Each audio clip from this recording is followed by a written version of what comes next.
All right, well, it's time for player ratings. So let's get into the ratings, starting off with Fraser Forster. Sim gives him a 6. I gave him a 5. Look, I thought he played well during the game, not going to lie. Throughout the 90 minutes, made a couple of decent saves for us.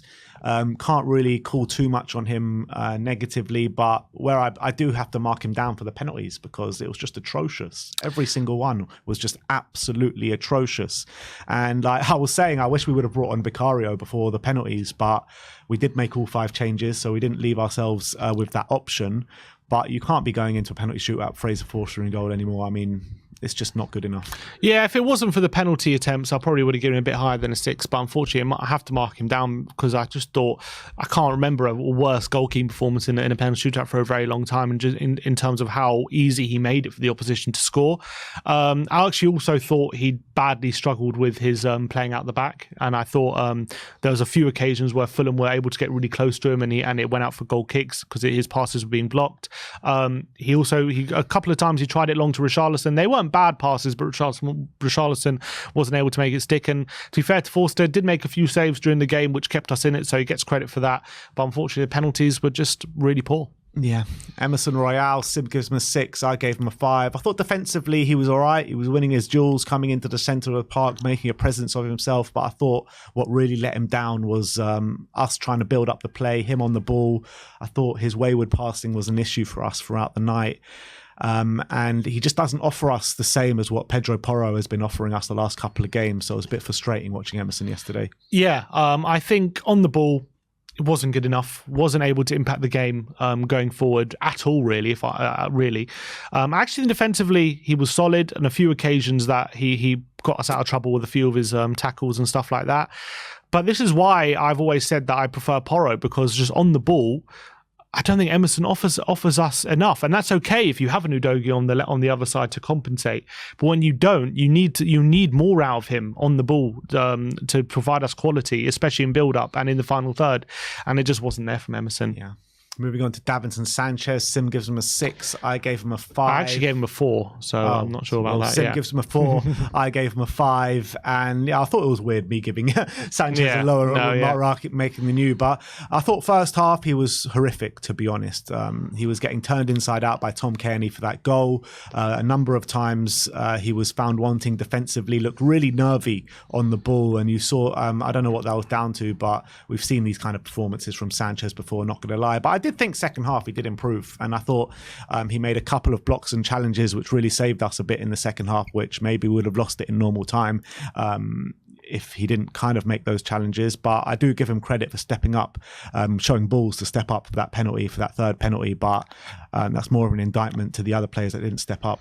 Yeah, I just thought he had a really poor game again. I thought on the ball this is pretty much an example, evidence again of why Sanchez just really isn't good enough, and I think should be sold in my opinion. I thought if you're not going to be rock solid defensively, like he wasn't in the first half, then on the ball we know he's not going to be good enough. So it's a massive shame. I thought a number of passes when we're looking to pass the ball quickly, he was sloppy and it wasn't enough quality on it. Wasn't able to progress the ball quickly enough at all, and then he got absolutely spun for that first goal. I thought it was absolutely atrocious, and it wasn't the first time in that first half he got done. Yes, he made some crucial blocks late in the game to save us to get to penalties, but I think that's not enough. We need more from our centre backs, and unfortunately, I thought he had a really poor game. Yeah, and talking about more from our centre-backs, let's talk about Mickey van der Ven. Sim gives him an 8, I gave him a 7. I thought he was hands down Spurs' best player on the night. Countless amount of times he was just saving us. His duels, I thought, were brilliant. He was being very aggressive, probably more aggressive than we've seen him over the past couple of games, seeing as he was like the kind of main centre-back on the day.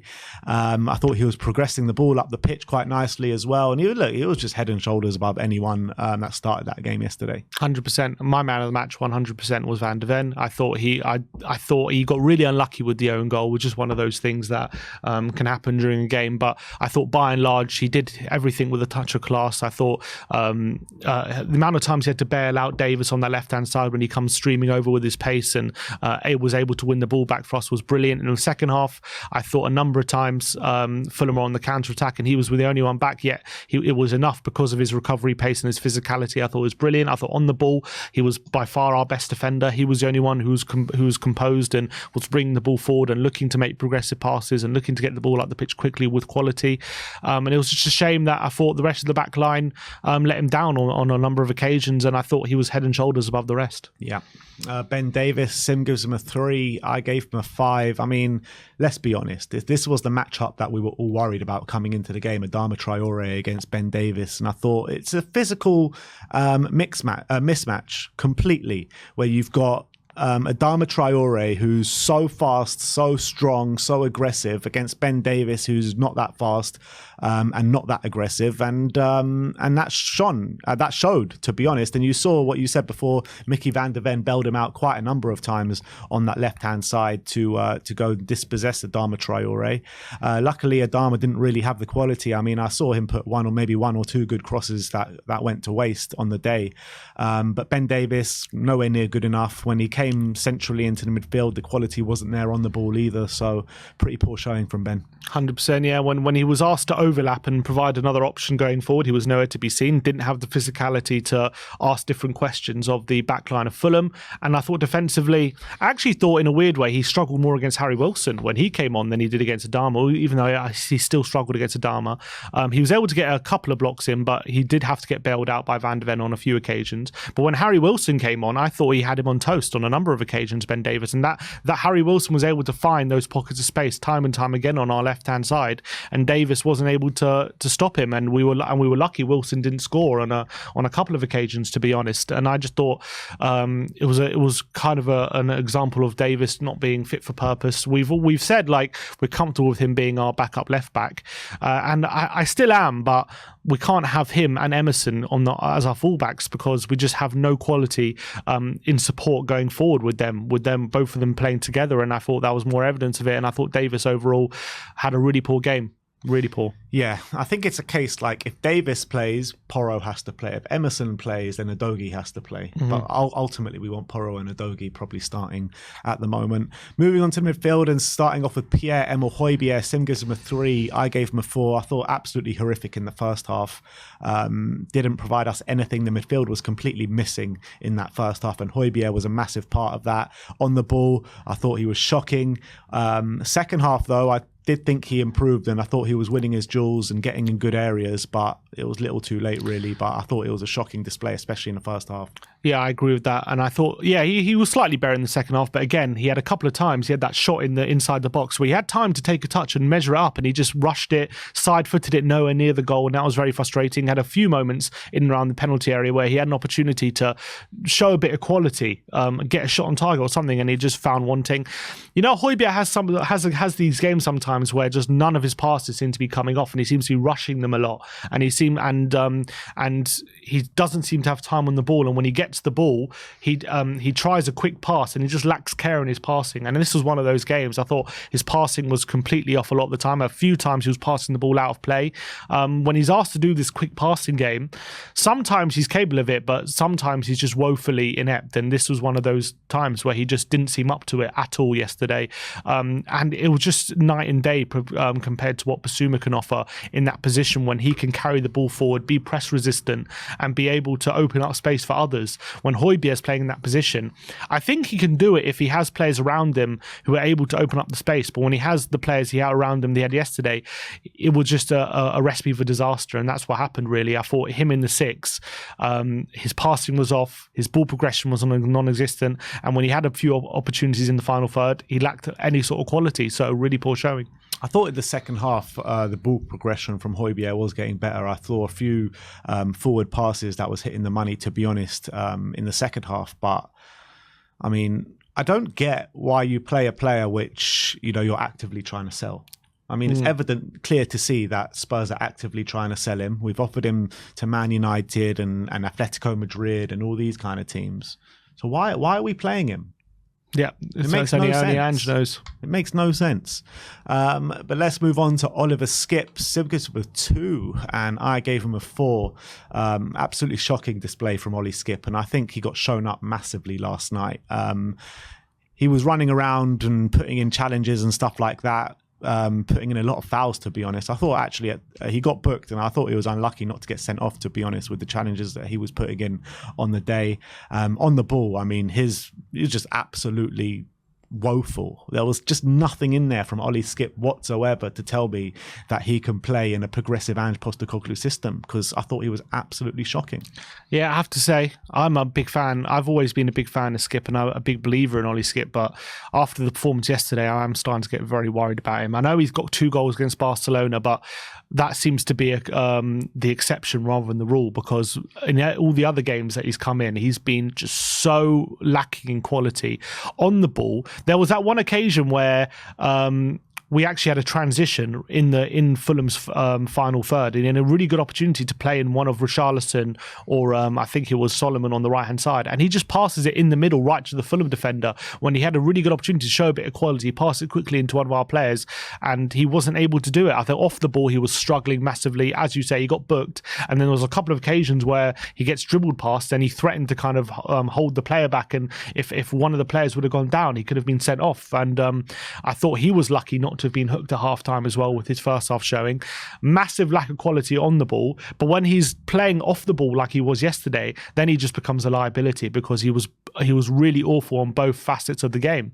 And the only way he didn't get a 1 or less than a 2 was a couple of times he made some good challenges and stopped some attacks from Fulham, but that was few and far between. I thought he was just atrocious throughout the game, and I'm one of Skipp's biggest advocates, but even I have to say I just thought he was absolutely atrocious, and for me he was the worst player on the pitch. Let's go on to Giovanni Lo Celso. Sim gives him a 3, I gave him a 5. Got hooked at half-time for Dane Scarlett. And to be honest, I don't think he was the one that probably should have got hooked at half-time. I think it should have been Skipp, as you mentioned before. But Lo Celso as well didn't provide anywhere near enough that we needed from an attacking, creative midfielder in that first half. We had 0 shots on target. We hardly had an attack. And Giovanni has to be massively marked down for that. I thought every time he got the ball, I mean, he was looking to make stuff happen, but the quality was just really poor from Gio. Yeah, a number of times he was asked to play quick passes out wide, and they were just mistimed or lacked the right weight of pass. He was playing out of play, wasn't able to really pick up the ball in many good situations. There were a couple of situations in the first half where he did pick up the ball in the final third and looked bright, but it was too few and far between. I did feel like he was a bit unlucky to be hooked at half-time, but considering he wasn't able to make up for a poor first half. So for me, I thought that first half he was pretty ineffective, and off the ball as well. Didn't really get involved too many times in ground duels like Maddison. We've seen Maddison do, and it was a really good opportunity for him to show that he can be a good part of the team. And I do think maybe you pair him with a Basuma and Sarr, you might see a better Lo Celso. Unfortunately, he was paired with Højbjerg and Skipp and wasn't able to really impact the game. And so, considering this hooked half time, had to give him a 3. Ivan Perisic, Sim gives him a 4, I gave him a 5. I thought he was poor, to be honest, throughout the day. Didn't really give us much of an attacking outlet, but did provide that bit of quality for Richarlison when we did get that goal. It was a really nice cross to find Richarlison at the back stick. But apart from that, I mean, I thought he was getting dispossessed more than anything, to be honest. And every time he had the ball, it was just really a frustrating watch from Ivan Perisic yesterday. Yeah, I thought it was completely pocketed by Tete. And it's no surprise that the only bit of quality he did show was when Tete was down the tunnel getting his boot changed. So I think he got a bit of luck with that. But look, to be fair to Perisic, the cross was on the money and it did give us the goal. So you got to give him credit. But for me, if he didn't get that assist, he's in 2 or 3 territory, because I thought he was so ineffective throughout the game. The times he tried to link up with Davis, his passes were going out of play. He wasn't able to have any quality in those positions.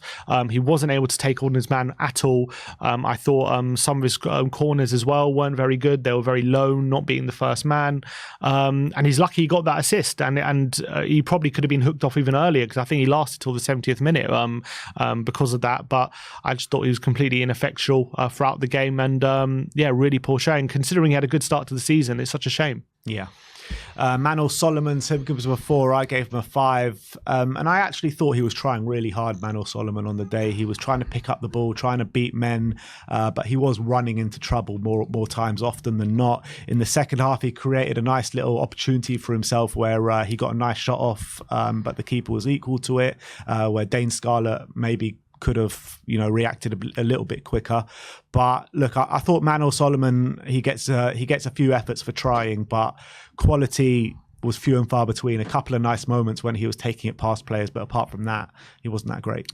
Yeah, I definitely think he looked brighter than Perisic when he received the ball. He did have a couple of nice little dribbles, but unfortunately, the dribbles didn't really get him into any areas that were going to hurt Fulham. He was kind of dribbling inside and looking to open up a bit of space, but wasn't really getting into any sort of effective areas. When he's playing on the right, what you really need Solomon is to do if he's playing in that position is get to that byline and get crosses in and get inside the box. I can't remember once him ever getting to the byline and getting on the outside of the defence, which was frustrating. I actually did think he looked a bit better when he moved to the left, and unfortunately he didn't have a lot of time there because he moved to the left, I think on 70 minutes, and then I think 10 minutes later he was hurt. I wouldn't say hurt, but he was taken off for Maddison. But he did have that one shot which could have caused a goal, which was probably his best moment of the game. So he did a couple of nice moments, but the reason I gave him same mark as Perisic, even though it looked a bit brighter, is Perisic did get the assist at the end of the day, and I don't think Solomon was involved enough in that final third to be effective. So looked a little brighter than Perisic, but Perisic was the one who got the assist and he wasn't, so I gave him the same mark. And last but not least, in the starting 11, Richarlison, Sim gives him a 4, I gave him a 5. And again, another really frustrating day for Richarlison. Every time the ball came to him, he couldn't make it stick. Bad control, bad passing, poor quality throughout. The only thing I can say positive about him is that it was a really nice taken header to equal it in the second half to level it up. But apart from that, just really frustrating. And I've been kind of one to stick up for Richarlison all season, to be honest, where a lot of people have been completely berating him, but I'm starting to lose the will to support him, to be honest. Yeah, it's when you see a player like a professional Premier League player not doing really simple things like being able to trap a ball like easily. Like we've spent 60 million on him and he can't control a football. It's madness. I know he scored and I still given him a 4, and you might think should give him a higher mark, but at the end of the day, if he hadn't scored, he's on a 2 because I thought he was completely anonymous, completely ineffectual, gave the ball away way too easily. He had 2 moments in the game. He had the goal and he had that one moment where he had a shot which deflected and nearly looped into the net. That would have been a bit of a lucky moment anyway. I thought he was marked out the game by Tim Ream and Issa Diop really easily. Whenever the ball was fired into him, he lost the ball, wasn't able to keep possession whatsoever. Another really frustrating day for Richarlison, but did get the goal, was a nice finish, was a nice header from him, so he gets a mark for that. But I thought throughout the game, yet again, just completely ineffectual and really, really poor quality. Dane Scarlett substitutes. Sim gives him a 5, I gave him a 6. Came on at half-time, which everyone was surprised about, for Giovanni Lo Celso. We moved to 4-4-2. We did look better for it. And I thought I was impressed by Dane, to be honest. I thought he was winning his the small amount of duels that he did go in for. I thought there were a couple of nice moments on the ball as well. The moment before we spoke about in the review where he played a nice one-touch pass out to the wing where something could have happened. And also a nice little shift where he did beat his man, and I think that was one of 2 successful dribbles that he did make on the day. So for a player of that age and that experience to come into a team and show up the majority of the players that started the game, I thought it was a good showing from Dane. Yeah, I thought he had a couple of nice moments. For me, I think he struggled to impact the game, especially when he was in a front 2. There was no combinations between him and Richarlison whatsoever. They did neither of them really got the ball and was able to find each other. That's what you should be looking at when you're playing in a striker duo. I'm not saying that's down to Scarlett, but that's just something to know. I feel like he did struggle physically against the Fulham centre-backs, wasn't really able to get any joy out of them whatsoever, but he did have a couple of nice moments, which I give him credit for, which, a couple of good layoffs and a nice dribble and finding a pass as well, which for a 19-year-old who's still developing physically, who hasn't had a lot of game time in the first team, was something promising, and I do think it's something to build on for him. But unfortunately, I think just going forward for the 45 minutes he was on didn't really impact the game enough for me. Moving on to Dejan Kulusevski, Sim gives him a 7. I gave him a 5. Came on the right-hand side of a 4-4-2, which we did go back to 4-3-3 at some point later on in the game. But I don't know. I mean, you're saying he played well, but I just didn't see that, to be honest. I really didn't see that. I saw him getting on the ball, showing a lot of effort, but I thought the quality was massively lacking, and he didn't do really much to impact us getting back into the game and us scoring a goal. I thought it was a good cameo from Kulusevski. I think he really positively impacted the game. I thought he was giving Fulham different questions to answer once he came on, especially with his strength. A number of times he used his strength really positively when the ball was coming to him and was able to actually keep the ball. And I think he completed 2 out of 2 dribbles when he came on. I think a couple of times he was able to get to the byline and create a few openings as well. I think he did positively impact the game when he came on, in my opinion, and I actually thought it was a really good cameo from Kulusevski.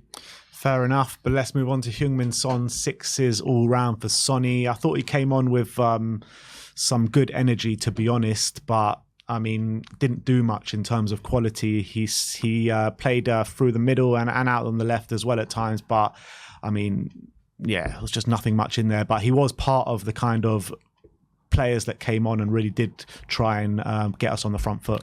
Yeah, I think we improved obviously when Son was on, and he was probably a bit better than the players he was coming on for.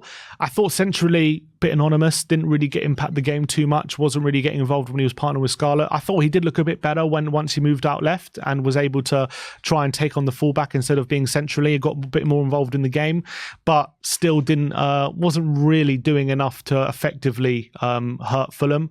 But in terms of quality, I know it's a low bar, but he was able to literally control the ball, and he was literally honestly, it's a low bar compared to Richarlison, but at least he had the fundamentals of doing the simple things right. At least he can control the ball, literally. That's just nice to see when you see just Richarlison bounce off him. I thought he was okay, but he was just a bit anonymous when he came on. Yeah, Pape Matar, 6s all round. I thought he was getting on the ball in the middle of the park and spraying it around and showing nice energy in the middle of the park and a few nice drives forward as well. And he was picking up the ball in good areas, Pape Matar, and it's just the energy that looked really good from him. And that's the only thing I can say, really. Yeah, I thought he was so much better than Skip when he came on. And I didn't even think he was that good, but he was just so much better than Skip. He was able to actually drive the ball forward. He was picking up the ball with actually difficult areas for Fulham to pick him up, which was really nice to see. He was passing in the lines. He was picking up different spaces to what Skip was, and he was actually not a liability on or off the ball. I think he kept things a bit simple. I don't think he did anything overcomplicated.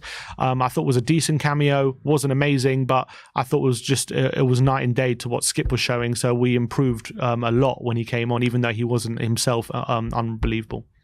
Sim gives it, last but not least, James Maddison. Sim gives him a 7. I gave him a 6. And look, he was the best player that came off the bench yesterday. It was a little too late by the time he came on, though. Didn't get much time at all. I think he came on, in the 86th minute or something like that, which was way too late. But in the small time he did have on the pitch, he was very hard to get the ball off. He was taking it around Fulham players like they weren't even there. It was just the passing, I thought, let him down a couple of times, but there were good balls in there from him as well. He should have come on way earlier than he did, because he's the one that's really going to make stuff happen for us. He's the one that makes us tick, as you've seen in the first 3 games of the season. So it's a bit disappointing that we left it so long just to bring Maddison on. Yeah, that's the only downside to his cameo, in my opinion, that he wasn't on for long enough, because I thought when he came on, he actually provided us a spark. His dribbling was really good, especially down on the left-hand side on a couple of occasions. He actually linked up with Scarlett on one occasion, which he ended up winning a free kick. Unfortunately, he had a free kick in a perfect position for him right at the end of the game, but it ended up hitting the wall. But I thought Maddison was a breath of fresh air when he came on. He was our creative spark. He was the one trying to make things happen. I think he was making things happen. But I think the only downside, as I say, he wasn't on long enough. And last but not least, the manager, Ange Postecoglou. Sim gives him a 4. I gave him a 5. Unfortunately, this is the lowest mark we've given him so far in his 4 Spurs games. And you got to mark him down massively for this game. And while we were out of the cup, I thought the team selection to make 9 changes was way too much in one go. Albeit I do understand that he does need to figure out stuff and learn about these players that he's got on the fringes of his squad. But to make 9 changes all at once was a bit too much. Maybe he should have started with maybe 3 or 4 or 5 even changes, and then bring on maybe some of the fringe players later on in the game once the game's more settled. But to make 9 changes from the off, it basically showed on the pitch what it was. Just a lot of fringe players coming together and no cohesion or anything during the game. He did make the changes, but with 20 minutes to go, I thought, he's got to make those changes at half time. The alarm bell should have been ringing in his head, to be honest, when he saw that first half performance, when he saw the no-show from Ollie Skip and Højbjerg, what they were providing us in the middle of the park. We were pretty much like a bagel yesterday, nothing in the middle whatsoever. And he had to recognise that at half time, and he didn't recognise it until it was way too late, to be honest. And and that's why we lost the game. Yeah, I have to say he got it wrong. I think there's no other way to put it other than if he was serious about getting through this cup tie against a difficult Fulham team away from home, a good Premier League team. I think he just got the selection absolutely wrong. He made too many changes. The changes that he did make created too many problems for the team. And I think his goal, it seemed anyway, even judging by what he said after the game, I have to take a look at these players and I have to give them opportunities to contribute. And I understand that, but you can't make that many changes and with the confidence that this is a team that is good enough to make it through to the next round and to make sure that you're getting through this cup tie confidently enough. He made too many changes and he acknowledged that, but it seemed that he had the foresight, because he said it's no surprise how he played considering how many changes he made. Well, if you were expecting that performance, then I have to hold you accountable for making those changes. If that's a performance is what you expected from the amount of changes you made, if you knew that was coming, then I have to hold you accountable and saying that you put our cup run at risk because you weren't focused on getting through the cup tie. You were more focused on giving players opportunities, and it's the opposite of what he said before the game, which was, I'm not making changes just to give players a game. I'm going to make changes to try and win the game. And that, I don't know, I'm not going to go as far as say that was a lie, but what else can I call it when after the game you then go and say, well, actually I have to give these players a chance to contribute and all this kind of, I have to see what they're about and stuff like that. Well, before the game, that wasn't what you were saying. So I'm very disappointed in that, and I just think it led to a very disjointed performance, and we saw a complete difference of on the team when the changes were made. So I have to say, Ange got it wrong. He made too many changes, and he has to be held accountable for that. So it's a shame. We're now out the cup, and he has to take responsibility for that. Yeah, no, 100%. What you're saying, everything is spot on. But we got to take into account this is his 4th game managing Tottenham Hotspur, and yes, I think mistakes are going to come along the way, as they always do in early tenures of managers. And I think Ange Postecoglou is going to be no different. We've been really impressed with what we've seen in the first 3 games. He got it completely wrong against Fulham, but you have to try and test things as you're a new manager. You can't just keep with the same thing going on every single game. He's got a bloated squad, and as he said, all of these players are part of Tottenham Hotspur, and he needs to give these players a chance. The thing that it is for me is like too many changes at one go. That's what it boils down to for me, and it was just very frustrating to see that on the day, and it planned out like that on the pitch. So first down mark on Ange's managerial career at Spurs. It's just frustrating that it had to come in a knockout tie in a League Cup where another trophy has gone so early on in his tenure. Yeah, look, considering the changes he's making and how we're changing our football philosophy and all these kind of things, if it means sacrificing a second round of the Carabao Cup, I'm willing to accept it. I'm not saying anything other than that. And at the end of the day, we did draw, we didn't lose, and it wasn't like a battering or something like that, even though it was a poor performance.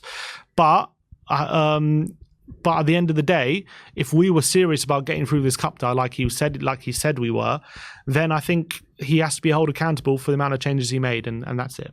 Yeah, he does have to be held accountable, but I think that you have to expect, maybe not like that bad and 9 changes in the game, but you got to expect that, we're going to have bumpy times on the road, and his decisions as a new manager and as he's learning about his squad, you know, we're going to see these kind of things, especially in the early stages. And I think we've kind of been a bit spoiled in the first 2-3 games about how we've won 2 of them and drawn 1 of them. And the draw was against a good opposition, Brentford away. We've beaten Man United the first time we've beaten them in a while.